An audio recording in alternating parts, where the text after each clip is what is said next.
ప్రియ శ్రోతలు, ఈరోజు మన వాక్య పాఠ్య భాగం ఎఫెసీ పత్రిక 1వ అధ్యాయం 20 నుండి 23వ వచనం వరకు సావధానంగా వినండి.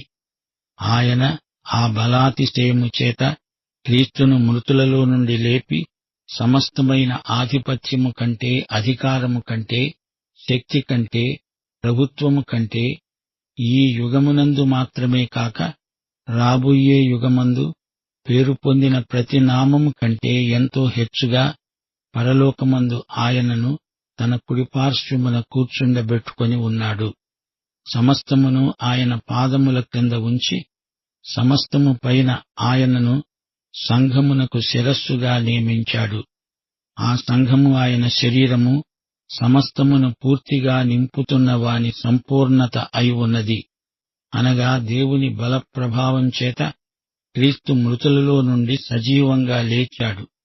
దేవుడు తన కుమారుణ్ణి పరలోక ప్రదేశాలలో తన కుడిప్రక్కనే కూర్చోబెట్టుకున్నాడు. దేవుడు ఆయనను ఎంతో పైకి హెచ్చించాడు. సర్వాధిపత్యాన్ని, అధికారాన్ని, ప్రభుత్వాన్ని మించిన, అధిగమించిన పదోన్నతికి యేసు హెచ్చించబడ్డాడు. ఈ యుగంలో గాని వచ్చే యుగంలో కాని పేరుగాంచిన మరి దేనికంటే కూడా ఎంతో పైగా యేసును హెచ్చించాడు. అన్నిటినీ యేసు పాదాల కిందే ఉంచాడు. అన్నిటికీ ఆయన శిరస్సు. ఆయనను దేవుడు సంఘానికి అనుగ్రహించాడు. ఈ సంఘం క్రీస్తు శరీరమే. ఆయన సమస్తాన్ని పూర్తిగా నింపుతున్నాడు. ఈ సంఘం ఆయన సంపూర్ణతే. శ్రోతలు చూచారా? క్రీస్తును మృతులలో నుండి లేపిన తండ్రి బలాధిక్యాన్ని గుర్తించండి. అది పునరుత్థాన శక్తి, ఆరోహణ శక్తి కూడా. యేసు పైకి వెళ్లి దేవుని కుడిప్రక్కనే కూర్చున్నాడంటే ఆ శక్తి ఎంత అమోఘమైనదో ఆలోచించండి. మనవాళ్లు పునరుత్థానాన్ని గురించి మాట్లాడతారు కాని ఆరోహణ శక్తిని గురించి అంతగా మాట్లాడరెందుకని? క్రిస్మస్ అంటారు, ఈస్టరు అంటారు, ఆ తరువాత సంఘటనలను స్మరించరు. యేసును పరలోకానికి హెచ్చించిన శక్తి ఎంత అమోఘమైందో గ్రహించండి. అది దేవుని మహాశక్తి, శేఖర బిందువు. పైకి అంతరిక్ష కక్ష్యలోకి ఎగిరిపోవడం గొప్ప శాస్త్ర విజ్ఞాన శక్తి అనుకుంటున్నారు గాని క్రీస్తు పునరుత్థానుడై పరలోక సింహాసనం మీదికి హెచ్చించబడడం ఎంత గొప్ప శక్తి! ఈ ఆరోహణ శక్తి క్రీస్తునందు దేవుని బిడ్డలందరికీ ఇవ్వబడింది. ఫిలిప్పీ పత్రిక 3వ అధ్యాయం 10వ వచనంలో పౌలు అన్న మాటలు మనము అంటాము. ఆరోహణ శక్తిని స్వతంత్రించుకుందాము. ఏ విధము చేతనైనా మృతులలో నుండి నాకు పునరుత్థానము కలగాలని ఆయన మరణ విషయములో సమానానుభవము గలవాడినై ఆయనను, ఆయన పునరుత్థాన బలమును ఎరిగి ఉండే నిమిత్తము సమస్తమును నష్టపరచుకున్నాను. ఈ అధ్యాయాన్ని స్తుతివాక్యంతో ముగిస్తున్నాడు పౌలు. సంఘము యేసు యొక్క శరీరమే. క్రీస్తు సంఘానికి శిరస్సు. ఒకానొక రోజు సమస్తము ఆయన పాదాల కిందికి రాబోతోంది. హెబ్రీ పత్రిక 2వ అధ్యాయం 8వ వచనం ఇదే మాట అంటోంది. ఆయన పాదముల క్రింద సమస్తము ఉంచాడు. ఆయన సమస్తమును ఆయనకు లోబరచినప్పుడు ఆయనకు లోబరచబడకుండా దేనిని విడిచిపెట్టలేదు. ప్రస్తుతమందు మనము సమస్తమును ఆయనకు లోబరచబడడం ఇంకా చూడలేదు.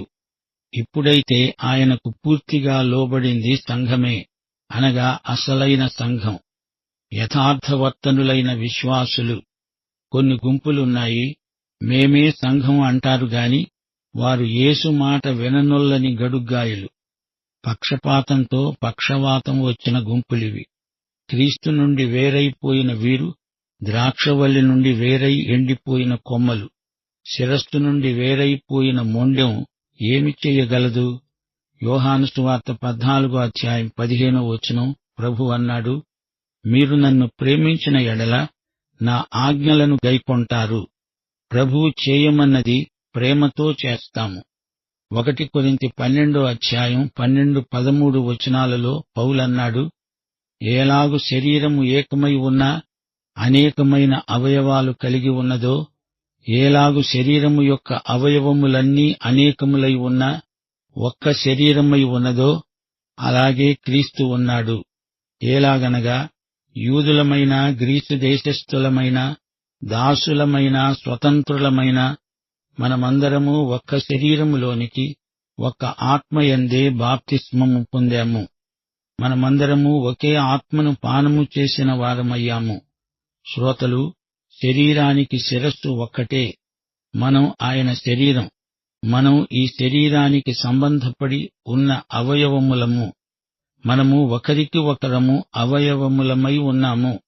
మనము ఆయన పర్యవేక్షణలో, ఆయన అదుపాజ్ఞల్లో ఉన్నాము. ప్రియ శ్రోతలు, ఈ ఎఫెసు పత్రిక మొదటి అధ్యాయమంతా మళ్లీ ఒకసారి మననం చేసుకోండి. ఈ అధ్యాయమంతా రక్షణానుభూతికి విశ్లేషణాత్మకమైన వివరణ. యోనా గ్రంథం 2వ అధ్యాయం 9వ వచనం, యెహోవా వద్దనే రక్షణ దొరుకుతుంది.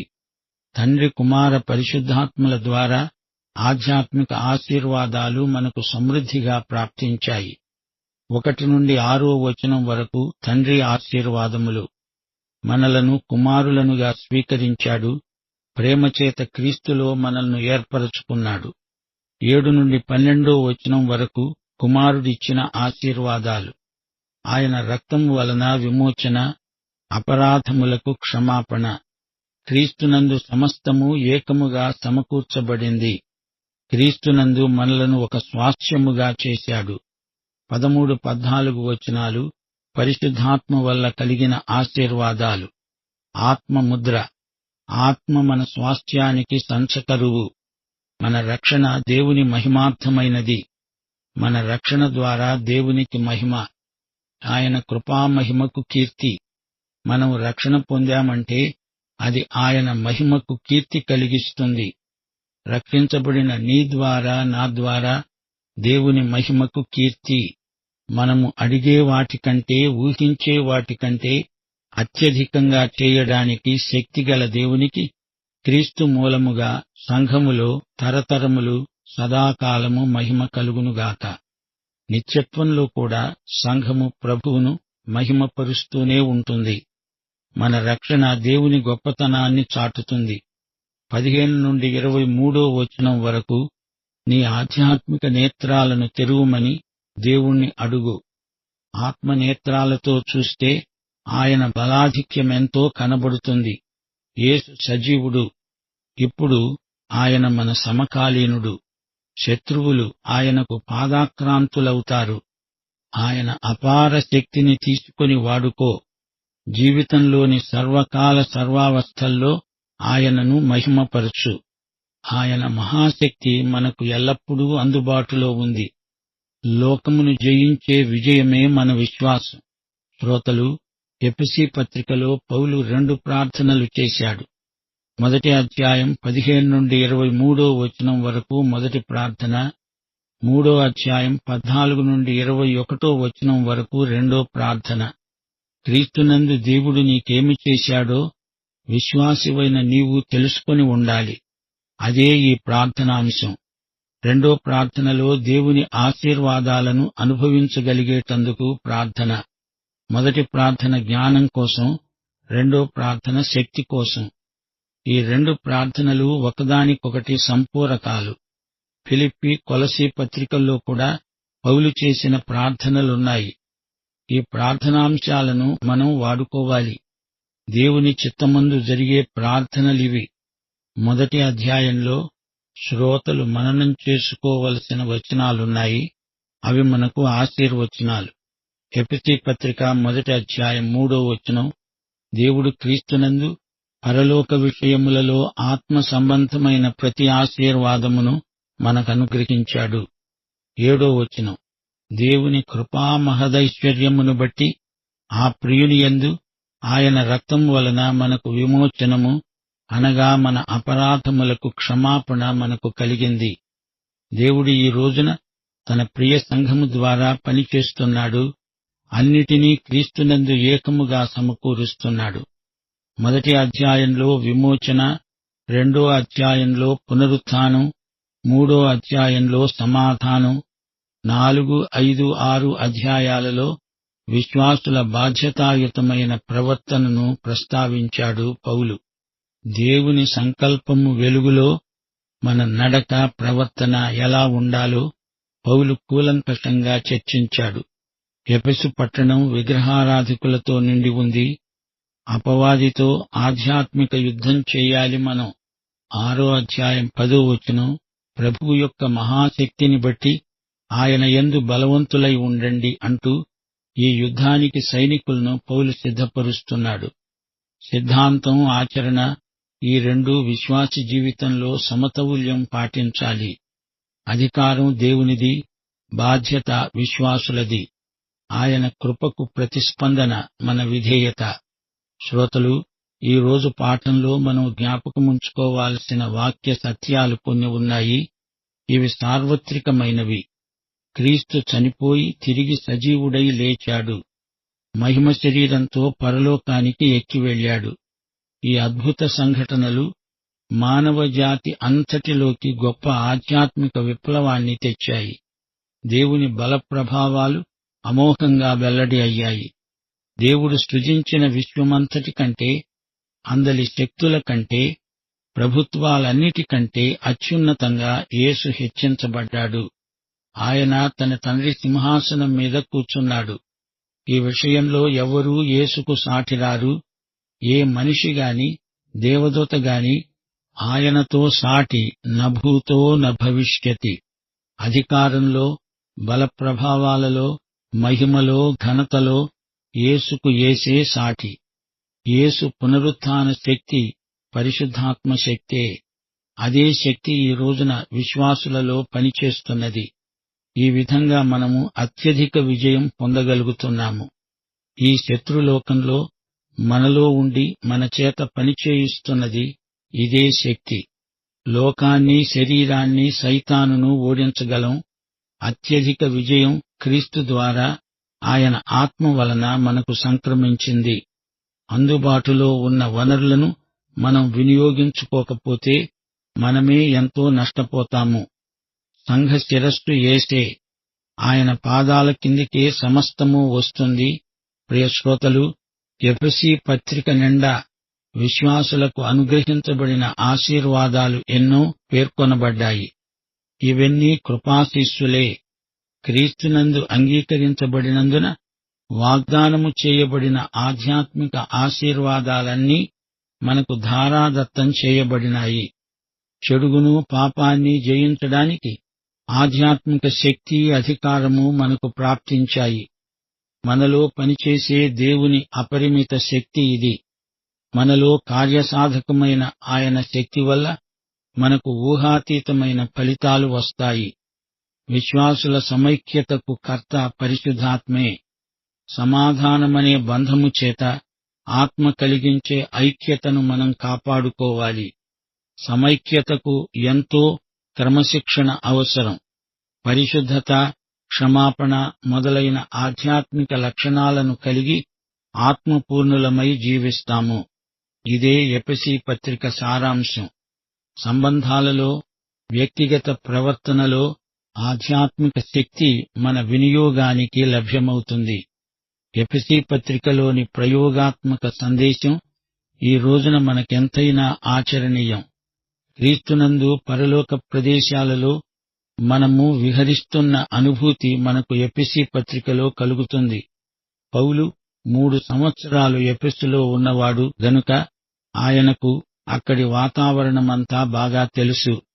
పౌలు రాసిన చెరసాల పత్రికల్లో ఇది మొదటిది. క్రీస్తునందు అనే మాట ఈ పత్రికలో కీలక పదం అన్నాము గదా. విశ్వాసి క్రీస్తునందు క్రీస్తుతో సంయుక్తమై ఉన్నాడు. మరణంలో, పునరుత్థానంలో, ఆరోహణంలో క్రీస్తుతో సంయుక్తమై ఉన్నాడు. ఇప్పుడు పరలోక సింహాసనం మీద ఉన్న క్రీస్తుతో కూడా మనం సంయుక్తులమే. క్రీస్తునందలి మన హక్కులు, బాధ్యతలు ఈ పత్రిక నిండా వివరించబడి ఉన్నాయి. కృప అనే మాట ఈ పత్రికలో 13 సార్లు వస్తుంది. ఎఫెసీ పత్రిక అంతటా దేవుని కృపా సువార్త పర్యాప్తమై ఉన్నది. అపొస్తలుల కార్యములు 20వ అధ్యాయం 24వ వచనం పౌలు స్వకీయ సాక్ష్యం. దేవుని కృపాసువార్తను గూర్చి సాక్ష్యమివ్వడమందు నా పరుగును, నేను ప్రభువైన యేసు వలన పొందిన పరిచర్యను తుదముట్టించడానికి నా ప్రాణమును నాకెంతమాత్రమును ప్రియమైనదిగా నేను ఎంచుకోవడం లేదు. ఆత్మ సంబంధమైన అనే మాటలు ఈ పత్రికలో 13 సార్లు వస్తాయి. సత్యము యొక్క పరిధిని సూచించే పదాలివి. విశ్వాసి యొక్క జీవిత పరిధిని నిర్ణయించే పదం ఆత్మ సంబంధమైన అనే మాట. ఆధ్యాత్మికం అని కూడా అనవచ్చు, కాని ఆత్మీయ అనకూడదు. అది భాషా దోషమవుతుంది. ఆత్మీయం అంటే సన్నిహితులు, అంతఃకరణ గలవారు అని అర్థం. ఎఫెసీ ఆధ్యాత్మిక పత్రిక. శరీరం అనే మాట ఈ పత్రికలో 8 సార్లు వస్తుంది. క్రీస్తునందలి మన స్థానం గుర్తించండి. మనం ఆయన శరీరమే. క్రీస్తు శరీరంలోని వివిధ అవయవములమే మనమంతా. అంతేకాదు, మనం ఒకరికొకరము సాటి అవయవములము. నడవడం, నడుచుకోవడం అనే మాట ఈ పత్రికలో 8 సార్లు వస్తుంది. నడత అంటే ప్రవర్తన. క్రీస్తు శరీరంలో ఒక అవయవమైన నీవు ఎలా నడుచుకుంటున్నావు? నీ ప్రవర్తన ఎలా ఉంది? నీ నడత సరిగా ఉందా? శిరస్సును అనుసరించే అవయవం నడుచుకోవాలి. పరలోక విషయములలో అని ఉంది గాని పరలోక ప్రదేశాలలో అని ఉండాలి. ఈ పదం ఈ పత్రిక అంతటిలో 5 సార్లు వస్తుంది. విశ్వాసి యొక్క పదోన్నతిని, విశ్వాసి జీవిత ప్రమాణ స్థాయిని ఈ మాట వ్యక్తం చేస్తుంది. మన యుద్ధరంగం కూడా అదే. మరో మాట ఉంది, మర్మం. ఇది ఈ పత్రికలో 5 సార్లు వస్తుంది. కాలం సంపూర్ణమైనప్పుడు బయలుపరచబడిన మర్మం. సోదరీ సోదరులారా, ప్రియ శ్రోతలారా, గత కాలంలో, వర్తమాన కాలంలో, భవిష్యత్ కాలంలో త్రియేక దేవుడు మన రక్షణ కార్యాన్ని ఎలా జరిగించాడో గమనించండి. జగత్పునాదికి ముందే క్రీస్తునందు దేవుడు మనల్ని ఏర్పరచుకున్నాడు. కుమారుడు తన రక్తంతో మనల్ని కొన్నాడు. పరిశుద్ధాత్మ మనల్ని సువార్త వినేటట్లు, నమ్మేటట్లు ఒప్పించాడు. ఇక వర్తమాన కాలం మనల్ని కుమారులనుగా ఆయన ఎంచుతున్నాడు. కుమారుడైన యేసు తండ్రి చిత్తాన్ని మనకు బయలుపరుస్తున్నాడు. పరిశుద్ధాత్మ మనల్ని ముద్రిస్తున్నాడు. భవిష్యత్తు మనలను పూర్తిగా క్రీస్తునందు చేర్చుకుంటాడు. కుమారునితో సహవారసత్వ హక్కులు మనకొస్తాయి. పరిశుద్ధాత్మ మనలను పూర్తి స్వాస్థ్యంగా దేవునికి అప్పగిస్తాడు. ఇది త్రికాలాత్మకమైన శిక్షణ ప్రణాళిక. ప్రియ శ్రోతలు, వింటున్నారా?